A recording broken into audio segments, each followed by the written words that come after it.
Hello? Kyle, I've put the living expenses in for this month too. Make sure you don't waste it, okay? I would call Kyle at the end of every month to confirm the transfer.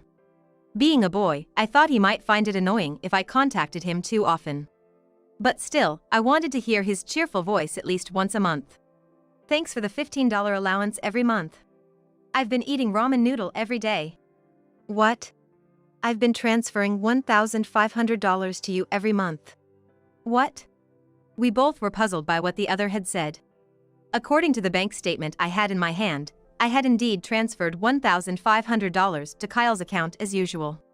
So why did he think it was only a tenth of that amount? $15 isn't enough for anything.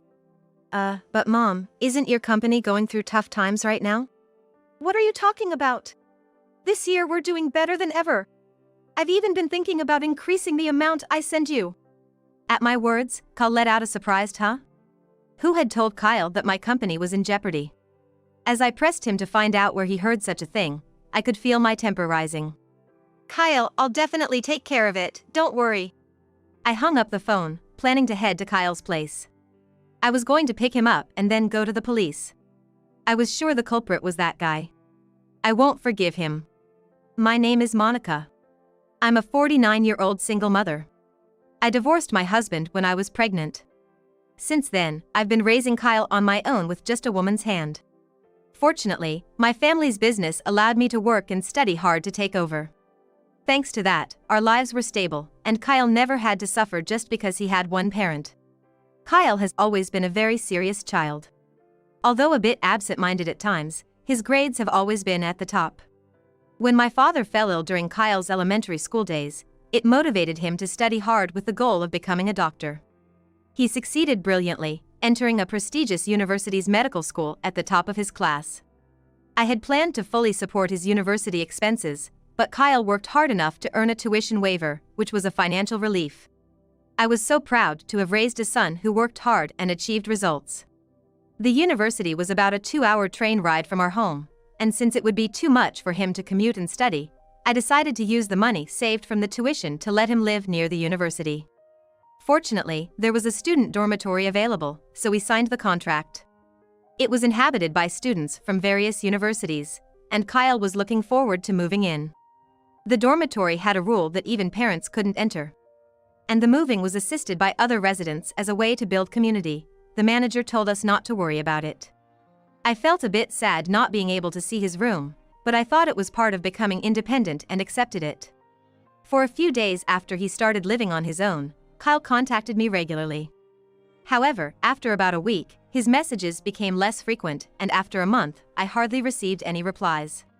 He must have been busy with a lot of things since he just started university and wouldn't have much time to contact me.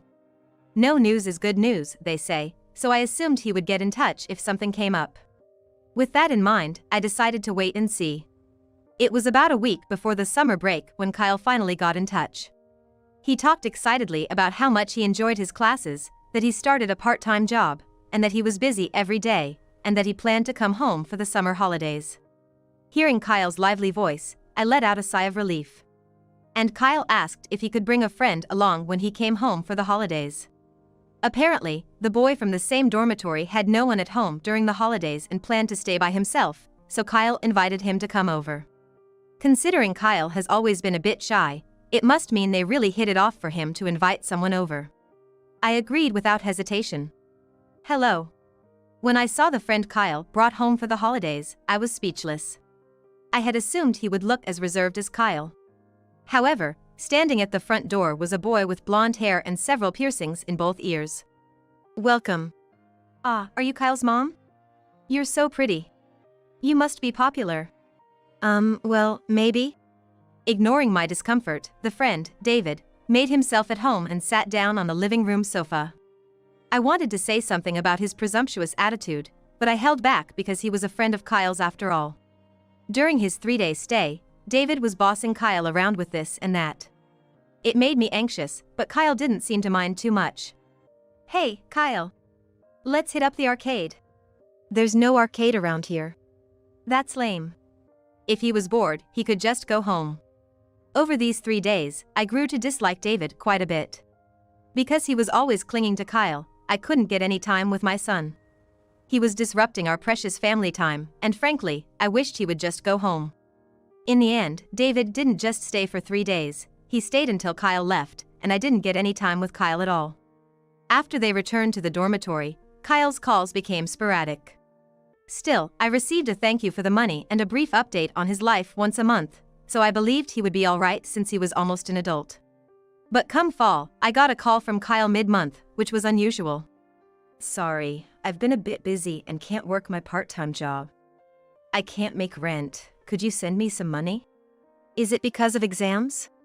But I'm not thrilled about you overspending. I'll send it this time, but be careful from now on. When I said that, Kyle replied with a dispirited "I'm really sorry." It was unlike Kyle to run into money trouble, so I had a feeling David might be involved.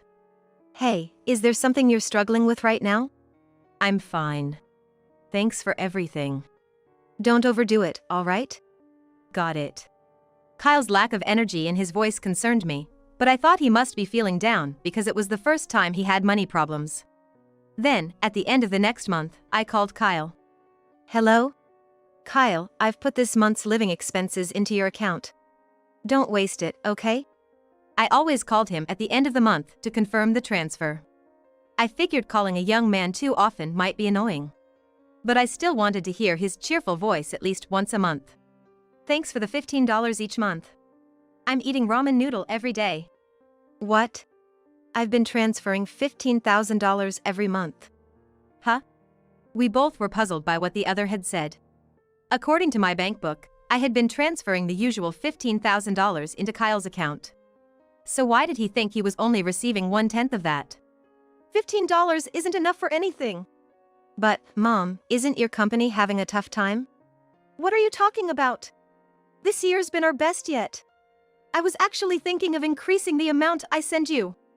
Kyle responded with a surprised huh to my words. Where on earth did you hear that my company was in trouble? I managed to find out who said it and it made my blood boil. Kyle, I swear, your mom is gonna sort this out. I hung up the phone, intent on heading to Kyle's place. Once I pick Kyle up, I plan on going to the police station. The culprit is definitely that guy. I won't forgive him. I took a cab from the nearest station and stopped near the student dorms.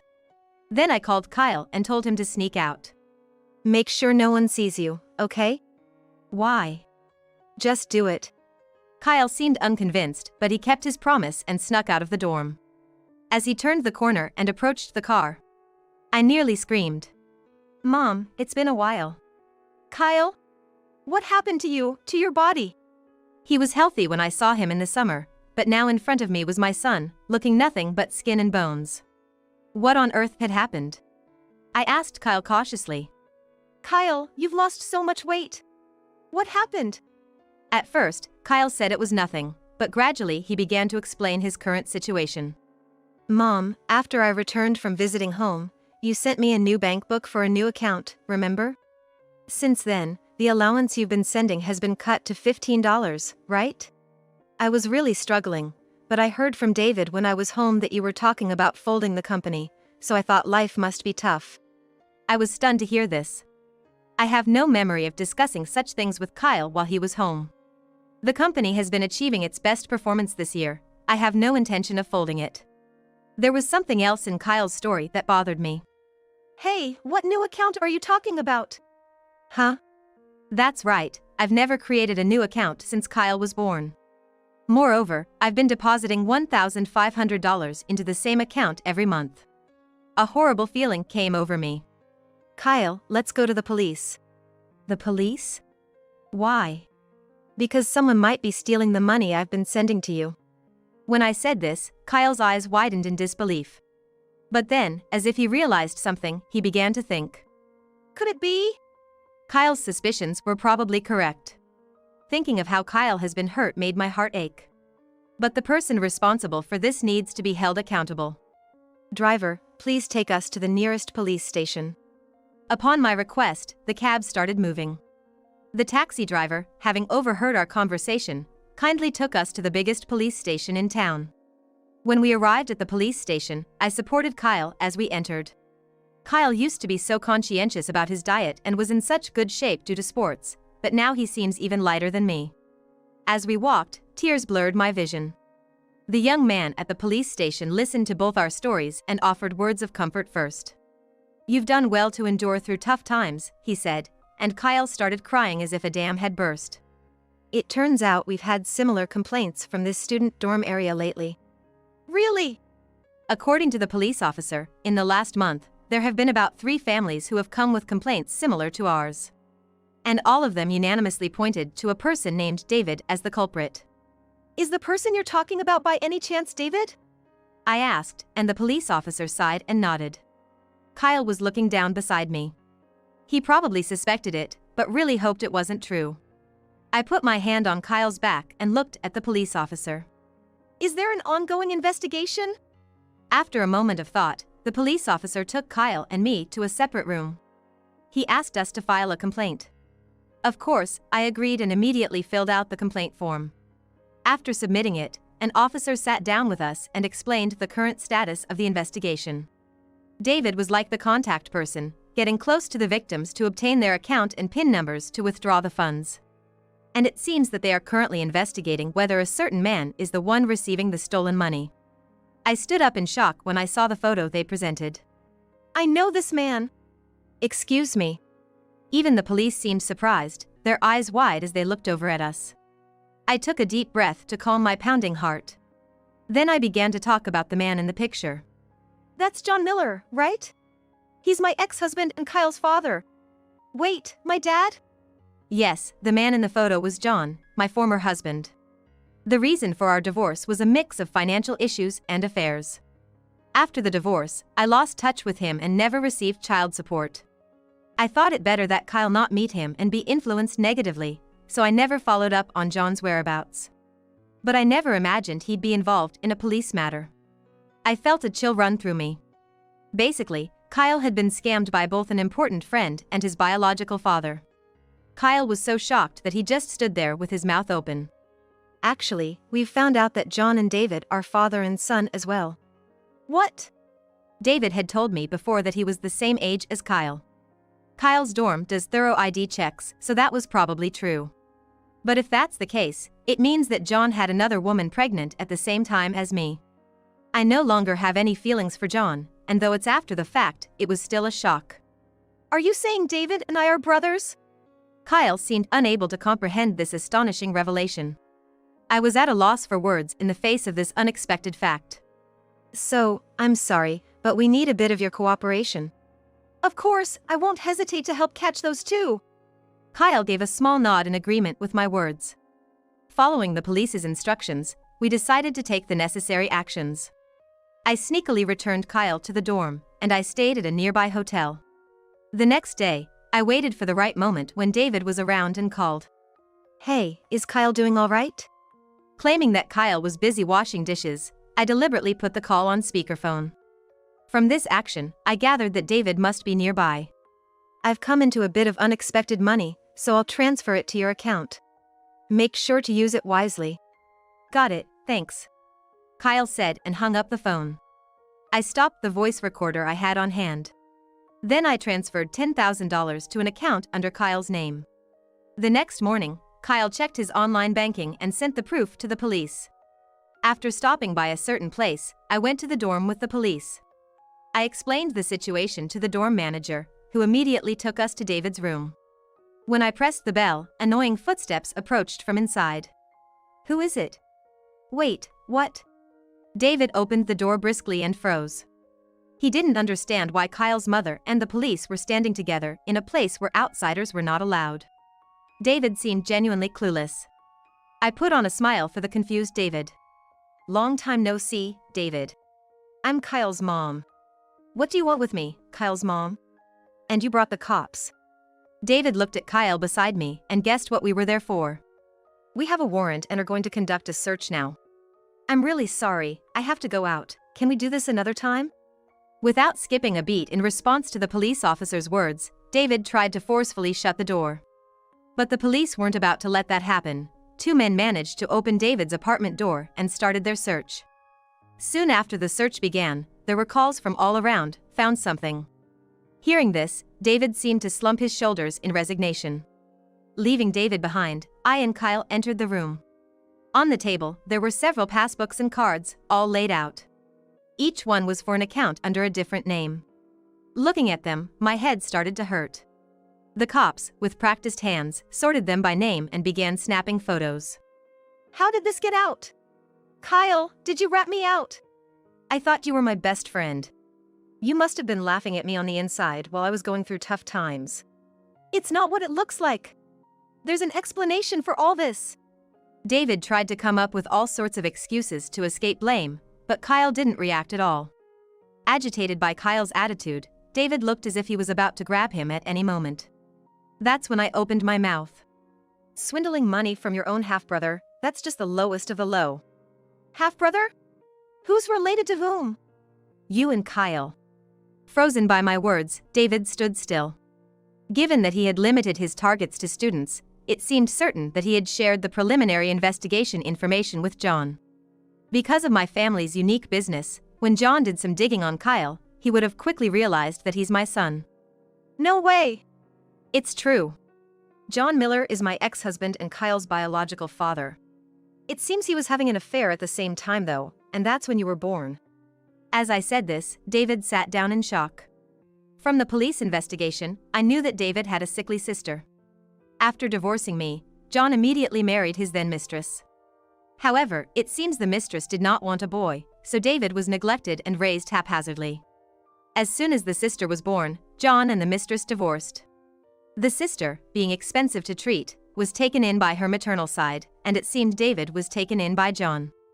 They met as siblings from time to time, and during those meetings, David had been giving money to his mother for medical expenses.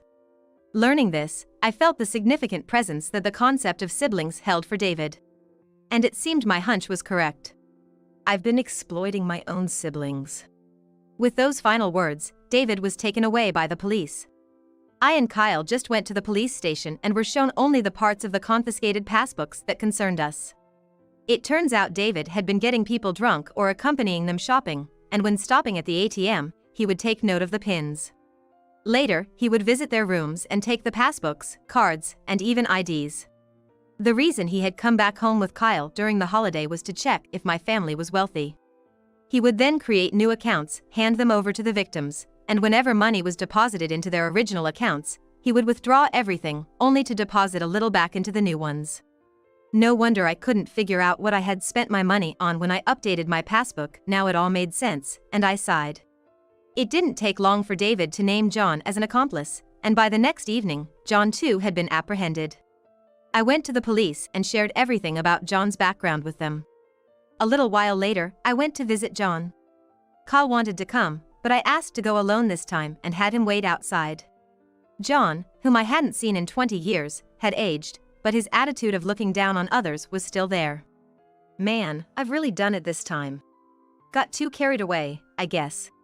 Without a hint of remorse, that's what John said, and I couldn't hold back my anger. But yelling now would just wash away all the effort I've put in so far. I forced a smile. Pathetic, aren't you? Lost it all on the horses. But hey, I'll just call my folks after ages and get out of here soon. John replied casually, as if making small talk. I slapped a piece of paper in front of him. His smug look changed instantly. Hey, what the heck is this about? Oh, that. I told your parents everything about you. His parents, decent folks, kept in touch with me even after our divorce. They told me to bring this when I said I was going to see you today. What are you talking about? This is a disownment letter. John lunged at me from behind the glass. I calmly replied. You wouldn't understand their hardships, would you? They've been putting off seeing their own grandson, Kyle, because of your mess. You should have let me see him. Don't you dare say that, after all you're running away. Raising my voice, a cop in the room told me to calm down. I took a deep breath to settle down. Anyway, this means I can finally show your mother her grandson. Oh, and about David. What about David? He's got nothing to do with you. He doesn't want to see you ever again. Says he doesn't want anything to do with a father who'd exploit his own kids. Your mom said she'd take him in. You're kidding. Without him, how am I supposed to live? John sounded so pitiful that I just had to laugh. Well, maybe you should start working and pay off your alimony. Monica, come on, we go way back, right? Help me out. How funny. Whatever we had ended 20 years ago. I answered with the biggest smile of the day, and John looked utterly hopeless. Feeling a wave of relief, I walked out of the visiting room without looking back. John's other crimes came to light, and he got a prison sentence. He won't be out for at least 5 years, giving us all some peace of mind. David, being a minor, ended up on probation. He's apparently being re-educated under the strict guidance of his foster parents now. Their home is even deeper in the boondocks than ours, with absolutely no form of entertainment, so it seems David's having a tough time. By the way, his sister is planning to undergo surgery abroad, and the money David was desperately gathering was for that purpose. However, it turned out that John had been embezzling those funds. David seems like he's still at an age where he'd want to enjoy himself, but each time he gets a talking to from his foster parents. Kyle was initially confused, but he's buckled down and is studying hard to become a doctor, which was his original goal. He's been moving up in school and is about to face the national board exams soon. As for me, my company has grown even more, and I've been able to increase the financial support I give to Kyle. On top of that, someone who's been with the company through thick and thin, and who Kyle has been fond of since he was a kid, has unexpectedly proposed to me, and I'm currently holding off on my answer. It was Kyle who suggested that this person should propose, saying, "You might as well marry rather than just date." I was a bit impressed, he knows me so well. Nevertheless, with Kyle's clinical rotations and exams coming up next year, the expenses will surely increase. I'm thinking that I should first support Kyle in becoming a fine doctor before I start considering my own future.